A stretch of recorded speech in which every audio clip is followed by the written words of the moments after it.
Hello everyone, and welcome to my Royal Family official channel. I hope everyone is having a wonderful day. Before we begin, please hit the subscribe button and give this video a thumbs up.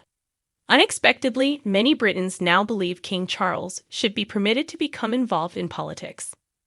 Charles, who was crowned in a grand coronation ceremony on Saturday at Westminster Abbey, has previously spoken up on matters like climate change, but he has sworn not to interfere in royal affairs. A surprising percentage of Britons support the king's right to speak out on political issues, according to a recent poll. According to the BMG survey, nearly 4 out of 10 respondents, or 38%, agreed that Charles should express his views despite being the monarch. However, a survey conducted for the newspaper found that 48% of Brits believed the new king should maintain his political neutrality, indicating that opinion is divided. The king has been accused of political intervention in the past, particularly in the fields of architecture and the environment. However, the Prince of Wales at the time sought to allay concerns that he would continue to dabble in politics if he assumed the throne in a BBC interview in 2018. "I tried to make sure everything I've done hasn't been party political," the man remarked. "But I believe it's crucial to keep in mind that there can only be one sovereign at a time, not two. As a result, if you're the Prince of Wales or the heir, you can't be the same as the sovereign. However, the notion that I will proceed in precisely the same manner if I am to win is absurd, because the two situations are wholly dissimilar. As the heir, it is obvious that I won't be able to do the same things I have done in the past. Therefore, of course, you follow constitutional restrictions. I'm not so stupid," he said, "and I am aware that exercising sovereignty is a different activity. Therefore, of course, you know that I well get how that should work." When asked if he could utilize his convening power as king, Charles responded, "Well, you never know. But you needed the approval of ministers in order to do it. That is how it operates." If Charles were to voice his opinions as king on political issues, it would be a dramatic contrast to the late Queen's attitude, who was renowned for her impartiality. On the day of the coronation, Jeremy Corbyn couldn't help but criticize our grotesquely unequal society. As the nation rallies together to commemorate the historic event, the former leader of Labour was among the left-leaning MPs criticizing the coronation. Jeremy Corbyn screamed against Britain's grotesquely unequal society hours before the king's coronation. The lifelong Republican former Labour leader vented on Twitter about how wealth, status, and power are in the hands of a few.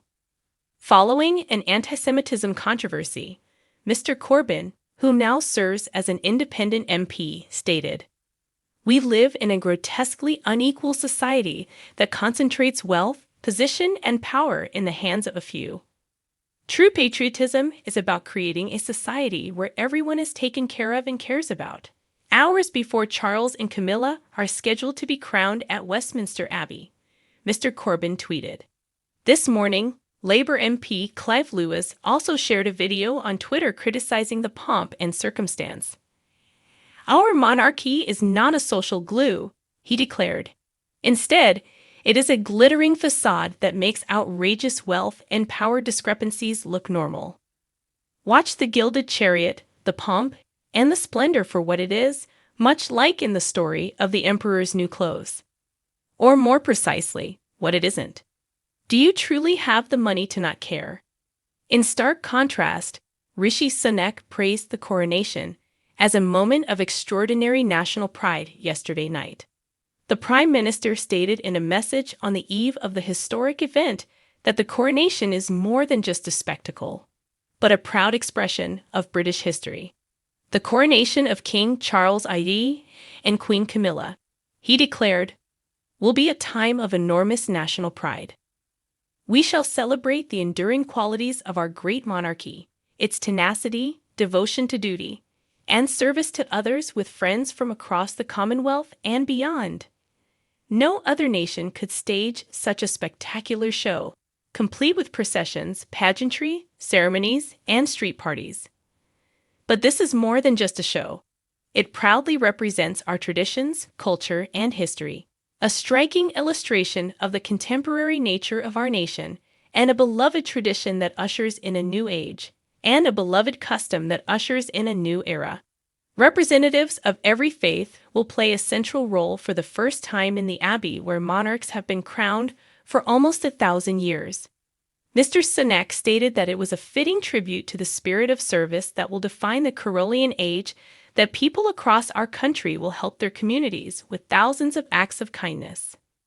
So let's enjoy this weekend's festivities with pride in who we are and what we stand for, he continued. Let's have a hopeful and upbeat outlook on the future.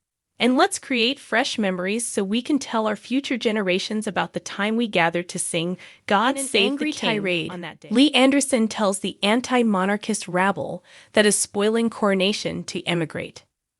Demonstrators opposed to the monarchy were advised to emigrate by the Conservative Party's outspoken deputy chairman. On the day of the coronation, Lee Anderson erupted in anger at anti-monarchy demonstrators. Yellow-shirted protesters holding posters that read, "Not My King," went to the streets of the nation's capital.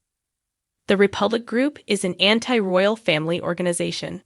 A few of the demonstrators, including Republic CEO Graham Smith, were detained by police hours prior to the Westminster Abbey liturgy when Charles and Camilla were crowned.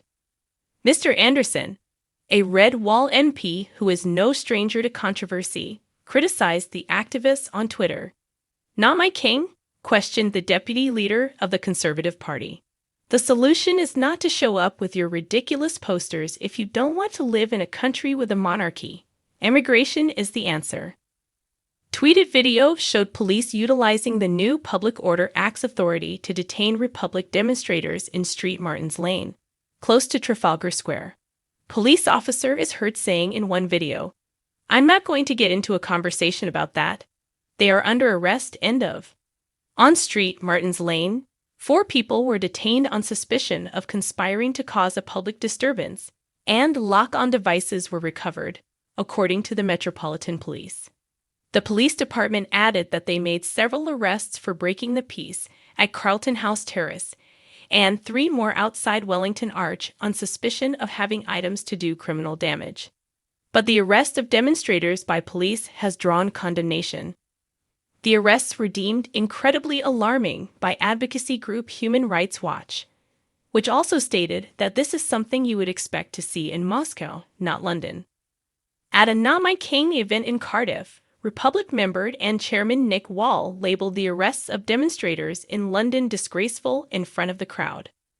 Earlier this week, the Met issued a warning, stating that they would have an extremely low threshold for protests during the coronation festivities, and that protesters may expect swift action.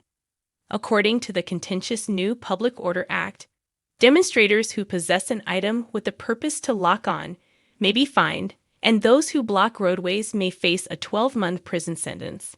Republic received a formal letter informing them of the new authority, but they insisted that their campaign for the coronation would go forward as scheduled. With 1,500 officers on duty, a massive policing operation was in place today for the coronation. On the day of the King and Queen's coronation, throngs of people lined the streets to get a glimpse of them.